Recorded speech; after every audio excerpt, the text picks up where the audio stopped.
Mais je pense qu'il faut faire le constat qu'on n'est juste pas prêt. Puis c'est ça, je pense que c'est sain pour la société québécoise de faire ce constat-là puis de se donner le temps. Je comprends ce que vous nous dites, il n'y a pas de problème. Mais vous comprenez aussi qu'un pétrole pas cher fait en sorte que les gens sentent moins l'urgence. Si le pétrole était à 150 $ le baril, je pense que les gens mettraient beaucoup de pression sur les compagnies manufacturières dans le domaine de l'automobile de faire des changements, en tout cas. Et ce que j'essaie simplement de vous dire, c'est que actuellement, on a un cadre qui n'est pas adapté. Et donc, si on retarde, ça veut dire que le cadre non adapté va se poursuivre par rapport à un cadre beaucoup plus rigoureux tel qu'il y a actuellement dans la loi sur les hydrocarbures. C'est une loi d'encadrement. Ce n'est pas une loi pour promouvoir les hydrocarbures, c'est pour encadrer. Alors, je vais juste vous dire ça. J'avais juste une question rapide.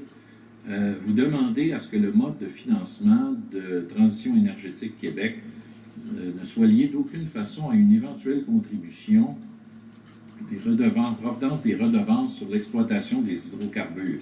On a actuellement une quote-part des distributeurs. Gaz Métro paye pour le fonds vert, pour l'efficacité énergétique, etc. Les pollueurs, de façon générale, payent pour ça.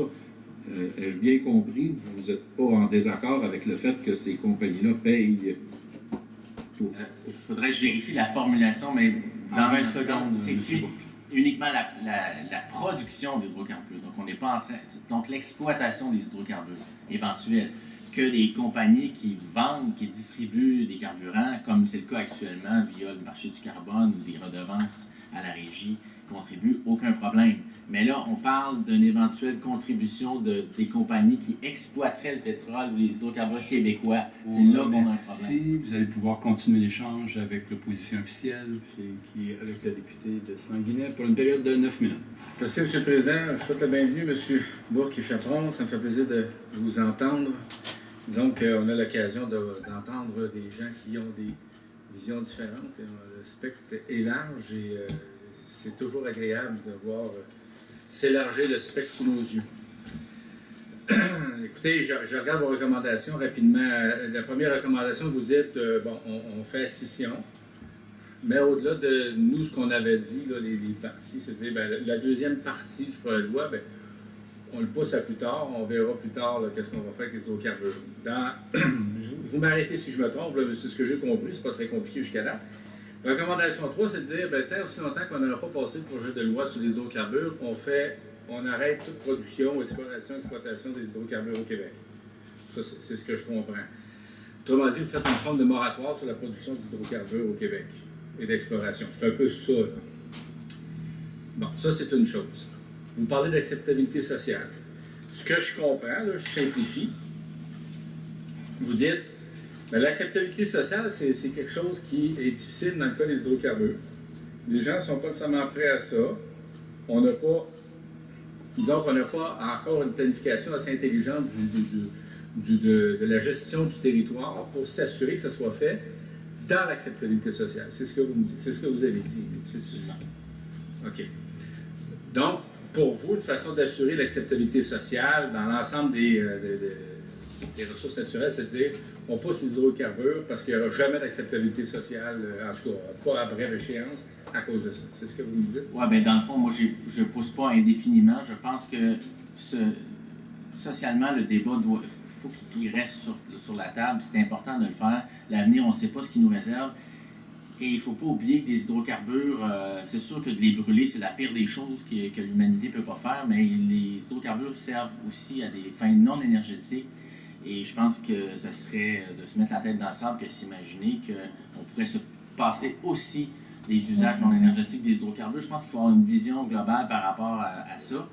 Mais je reviens sur la question du momentum et qui n'est pas là actuellement. Donc, c'est le temps de se donner les bons instruments pour faire ces bons choix-là. Merci, M. le Président. C'est pour ça que je vous dis en amont, il faut que le travail se fasse pour que ce soit, qu'on assoie la loi sur les hydrocarbures sur une acceptabilité sociale déjà prête à accepter cette production. C'est juste ce que j'ai compris. C'est intéressant parce qu'on avait, on n'avait pas vu cette façon de percevoir, si on veut, là, l'encadrement de la production des hydrocarbures et l'acceptabilité sociale. Parce que moi, écoutez, l'acceptabilité sociale, comme je l'ai dit à plusieurs reprises, là, quand j'ai lu le projet de loi, je grinçais des dents, je disais, il me semble qu'on est loin de l'acceptabilité sociale. Puis les groupes qui sont sortis, entre autres les municipalités, ils se disent, tabarnouche, on a des problèmes importants liés à ça. Mais là, j'aurais une autre question à vous poser par rapport à où est-ce qu'on en est dans notre réflexion. Les municipalités sont venues, puis ont ouvert la porte. Ils disaient, écoutez, si on fait des changements dans la loi sur les hydrocarbures, on pourrait peut-être être à l'aise avec ça. Ce que j'ai compris, là, c'est de dire, regarde, il y a des changements à porter, mais bon, on n'est pas prêt peut-être à acheter le bébé avec l'eau du bain. Moi, je vous dis, si demain matin, puis c'est une question que je vous pose tout bonnement, là, si demain matin, on commence l'étude article par article des hydrocarbures, puis qu'on est motivé par l'idée qu'on doit construire une loi sur les hydrocarbures qui nous permette d'atteindre l'acceptabilité sociale. Pensez-vous qu'on peut y arriver maintenant ou il n'y a vraiment rien à faire? Bien, je vous dirais que j'ai regardé rapidement les recommandations que font les municipalités, les producteurs agricoles. C'est majeur. Je veux dire, oui, si on pourrait, en les prenant un par un, on peut dire, bon, on pourrait faire des modifications, mais je pense qu'il y a des principes de base qui sous-tendent la proposition actuellement sur le free mining, puis sur le droit exclusif, etc., qui sont en contradiction assez importante avec ce que les municipalités veulent. Alors, je ne suis pas convaincu que ça peut se régler aussi rapidement que dans le cadre actuel. C'est pour ça que je me dis, il faudrait asseoir les gens ensemble de façon peut-être puis essayer de voir où est-ce qu'on peut faire des bouts de chemin, peut-être dans un comité ad hoc, je ne sais pas trop. Moi, mon point de vue, c'est que c'est irréconciliable à ce moment-ci. Puis ça, c'est sans compter, bon, eux, il y a des enjeux environnementaux qui ne sont pas nécessairement traités par les municipalités. Donc, et celui du partage des bénéfices qui en soi aussi est problématique. Donc, il y a plein de choses, là, mais c'est pour ça que je dis qu'il y a encore du travail. Monsieur le député. Honnêtement, moi, j'ai besoin d'encouragement parce que là, je regarde le projet de loi, je vois qu'il y a beaucoup de choses qui me choquent. Peut-être plus de l'anglicisme choqué. Mais puis je me dis, hey, il y a du travail à faire avant que ça soit un bon projet de loi. C'est sûr que si nous, on l'avait écrit, le premier jour a été meilleur, mais bon. Non, mais blague à part, je veux dire, il y a beaucoup de choses à changer, il y a énormément de choses à changer, mais je me dis, ben, on va essayer de travailler ensemble, puis, tu sais, peut-être qu'on va arriver avec quelque chose, parce qu'on n'a pas le choix, ou à peu près, ils sont majoritaires, tu sais. Puis, tu sais, à regarder le visage du ministre, je suis pas sûr qu'il la mette de côté définitivement. En tout cas, c'est ce qu'on a entendu tantôt, là. Fait qu'on va faire qu'on travaille avec lui, là. Puis non, mais moi, j'aime beaucoup travailler avec le ministre, il le sait d'ailleurs. Mais tu sais, je me dis, moi, j'ai-tu une chance d'arriver à quelque chose de potable? C'était ça le sens des questions que je posais. Puis vous m'avez répondu.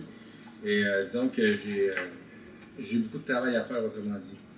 Vous avez parlé, je vais revenir sur la transition énergétique parce que c'est un peu, là-dessus, vous êtes plutôt en accord, vous voyez ça d'un bon oeil, fait qu'au moins, on va essayer d'être positif dans notre façon de procéder. Je vous laisse la chance de travailler là-dessus, de nous expliquer davantage par rapport à l'efficacité énergétique, la cible de 15 %. Vous dites que c'est insuffisant. J'aimerais ça vous entendre là-dessus. Ben, pourquoi et qu'est-ce qu'on devrait faire? Il y a deux choses par rapport à ça. Je pense que une des choses que nous, on recommande, c'est qu'on ait, dans le cadre de cette loi-là, une cible globale de réduction de la consommation d'énergie. Donc, qui fasse en sorte...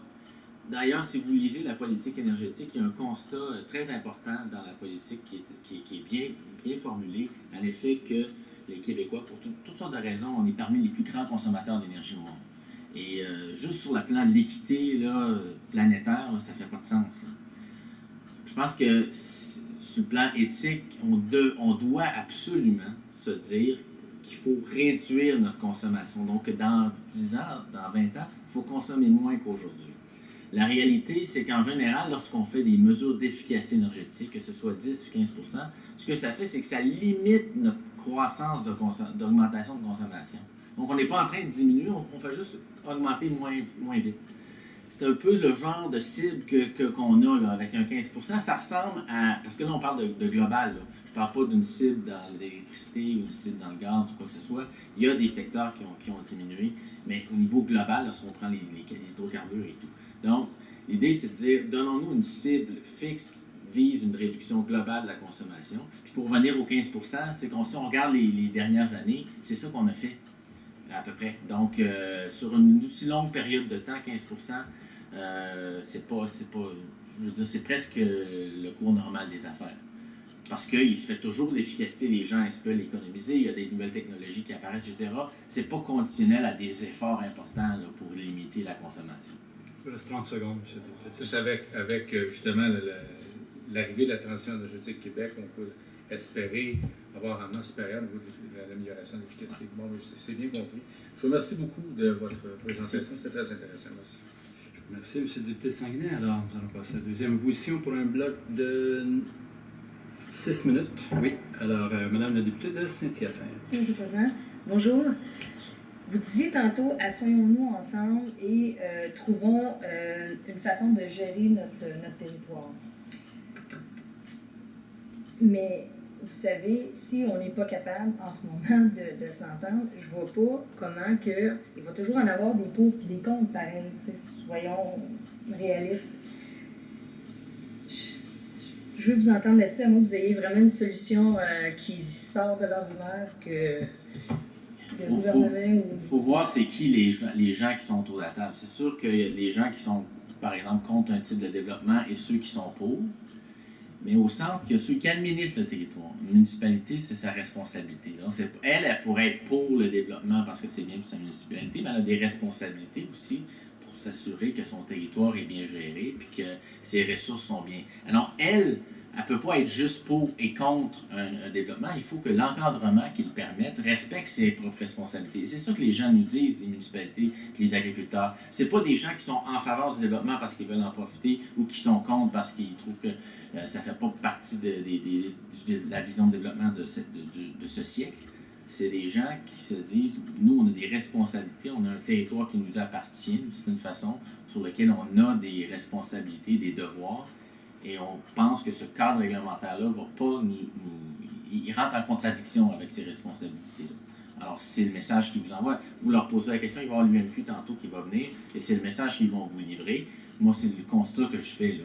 Mais comme je le disais au ministre tantôt, pour ce qui est des oppositions de principes ou des gens qui sont en faveur, ça, c'est un autre paire de manches. Puis effectivement, c'est pas en les associant ensemble nécessairement qu'on va les rapprocher. Quoique, le dialogue, la compréhension, ça a fait ses preuves. En général, quand les gens se comprennent, se parlent, s'écoutent. Nous, depuis quelques années, on a des rencontres avec les gens du Conseil du patronat. On se comprend. Il y a des choses qu'on est capable d'avancer, d'autres, on se dit, ben, là-dessus, on ne s'entend pas. Je pense qu'il faut favoriser ça aussi. De ne pas les asseoir. Je vous disais à plus petite échelle, même si c'était la MRC qui, le problème serait déplacé juste à plus petite échelle, parce que de toute façon, il y en aurait toujours des pour ou des contre, même si à l'intérieur même de la MRC. Vous demandez l'arrêt des travaux d'exploration. Qu'est-ce qu'on fait avec les permis et les sommes d'argent qui sont déjà injectées dans notre économie? Déjà que l'économie au Québec, on a de la difficulté. On fait quoi avec les gens qui ont déjà investi? Pour ce qui est de la question des permis d'exploitation, puis si on parle entre autres là, de la problématique Anticosti, je ne veux pas rentrer là-dedans, je pense qu'il y a des enjeux de contrat et de respect d'obligations. Ça, je pense qu'on ne veut pas rentrer là-dedans. C'est aux législateurs de déterminer si ils doivent continuer à permettre une activité qui aurait été permise. Pour le reste, les permis sont attribués, mais jusqu'ici, ils n'ont pas nécessairement été utilisés pour la simple et bonne raison, comme je l'ai mentionné tantôt, que le contexte économique n'est absolument pas là. Donc, des investissements, à part en Gaspésie, il ne semble pas y avoir, il n'y a pas d'engouement, là, à part le fait que les permis existent. Là. Puis l'idée, c'est pas de les retirer. Je pense qu'on ne veut pas aller en expropriation, là. Mais c'est juste l'idée de faire une pause. Là. Puis je pense que le mot moratoire peut être perçu un peu de façon péjorative. Là. Nous, on ne l'a pas employé. Mais je pense qu'il faut que ça se fasse dans le respect là, des obligations et des permis qui ont été accordés. Vous êtes d'accord avec moi qu'on importe présentement 100% de notre consommation. Donc, soit qu'on importe ou soit qu'on choisisse de faire une production locale, parce que d'une façon ou d'une autre, il ne faut pas être hypocrite, on fait quand même de la pollution, qu'on l'importe ou on le produise ici, on émet quand même des GES parce que nos voitures roulent quand même, puis avec tout le reste.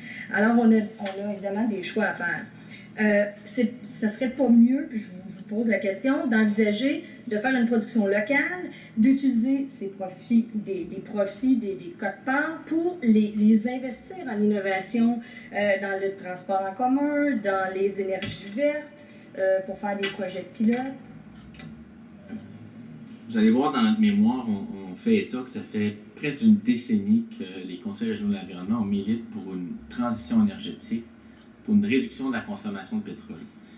Malheureusement, ça ne va pas aussi vite qu'on voudrait, mais nous, on est profondément convaincus que le Québec va s'enrichir beaucoup plus en réduisant la consommation et en investissant les sommes économisées dans l'économie qu'en pensant remplacer une partie de sa consommation avec les sources d'énergie locales qui, justement, n'ont pas fait la démonstration ici que c'est rentable. Le jour où on aura fait cette démonstration-là, puis qu'on peut prouver, qu'on peut démontrer qu'effectivement, il y a une rentabilité pour le gouvernement du Québec, pour la société au complet et pour les générations futures d'exploiter ça, et qui, en plus, permettrait de générer des revenus pour financer la transition, pas de problème. Mais là, pour l'instant, c'est un rêve, ça. Alors que nous, on dit que la réalité, c'est qu'on peut déjà faire des mesures de réduction qui ne coûtent pas nécessairement cher et qui sont excessivement rentables. C'est le message que livre aussi le gouvernement avec son projet de loi sur la transition énergétique, parce que lisez la note de Mme Anglade à l'avant-propos de la politique énergétique, et les mots sont très forts à l'effet que réduire la consommation, c'est des gains pour l'économie, et je pense que c'est là-dessus qu'il faut aller maintenant. Alors, c'est tout le temps que nous disposions pour ce bloc d'échange. Alors, on va procéder avec les 3 dernières minutes qui nous restent avec Madame la députée de Sainte-Marie-Saint-Jacques. Ben, en fait, c'est ça, c'est que vous appelez le ministre et le gouvernement à dire, ben, prenez le train que nous n'avons pas pris il y a déjà plusieurs années. Et dépêchez-vous à le prendre. Puis une des façons de se dépêcher à le prendre, c'est de ne pas bâcler le bout sur une gestion responsable des hydrocarbures et de s'enraciner dans une réelle transition énergétique. Pourquoi vous pensez, ça fait des années qu'on sait ça, qu'on connaît ça, pourquoi vous pensez que ça se fait pas, M. Bourque? Ben, écoutez, je peux avoir plein d'hypothèses. Une des raisons, c'est que c'est contre-intuitif de penser qu'on peut s'enrichir en consommant moins. Pour les gens du monde des affaires, le monde économique, c'est contre-intuitif. Donc, lorsqu'on parle d'économiser, de réduire notre consommation, c'est perçu comme de s'empêcher de progresser, s'empêcher de faire une croissance économique. C'est pour ça que j'ai parlé de Mme Anglade tantôt, parce que pour la première fois, dans les mots du ministre de l'Économie, j'ai vu quelqu'un qui reconnaît au contraire que c'est positif pour l'économie. Alors, je pense qu'on approche de ce constat-là mieux perçu. Quand on parle d'un consensus actuellement sur la transition énergétique, il est fort ce consensus-là. Tout le monde est d'accord parce que de plus en plus les gens le reconnaissent. Mais encore, il y a quelques années, c'est perçu comme de la décroissance. Malheureusement, pourtant, il y a plein d'études qui démontrent que l'efficacité énergétique crée plus d'emplois, plus diversifiés, qu'il y a des bénéfices sociaux importants. Alors, on pense, il y a encore des gens qui veulent plutôt croire que le Québec pourrait être comme la Norvège ou l'Alberta, et simplement parce qu'on évoque la possibilité qu'il y ait des ressources pétrolières, que tout à coup, ça réglerait tous nos problèmes économiques, alors que justement, il y a plein d'études dans le cadre de l'EES qui ont démontré que l'économique n'est même pas là. Dans le cadre des gaz de schiste, c'est la même chose, alors que des études qui démontrent au contraire que la transition, elle est payante. Mais je pense qu'on y arrive. Ça prend du temps pour ces raisons-là, mais il y a de plus en plus de gens qui constatent que c'est la voie à suivre. Paradigme, c'est ce que vous me dites, et arrêter de se laisser influencer par le lobby des gazières et pétrolières. Entre autres, mais je dirais qu'une des affaires qu'on n'a pas encore réussi, c'est d'accepter que ça implique des changements de comportement. Regardez toutes les mesures qu'on prend actuellement, même dans les changements climatiques. On va donner des bénéfices aux gens pour qu'ils s'achètent une auto électrique, parce que c'est facile, ça n'implique pas de changement de comportement. Mais c'est plus difficile politiquement de contraindre ceux qui s'achètent un gros véhicule à payer une taxe pour financer ces mesures-là. ça, c'est la prochaine étape. Elle est plus difficile, mais quand on vise des objectifs de réduction de consommation, comme il y en a dans la politique ou dans le plan d'action sur les changements climatiques, il faudra y arriver bientôt. Et c'est une mesure d'acceptabilité sociale. Nous aussi, on en fait de l'acceptabilité sociale parce que ces mesures-là, ils ne passent pas la rampe. Alors, on se bat beaucoup pour les faire accepter. Je vous remercie pour votre participation, fort intéressant. Alors, c'est ce qui met fin à cette présentation. On va suspendre un court moment.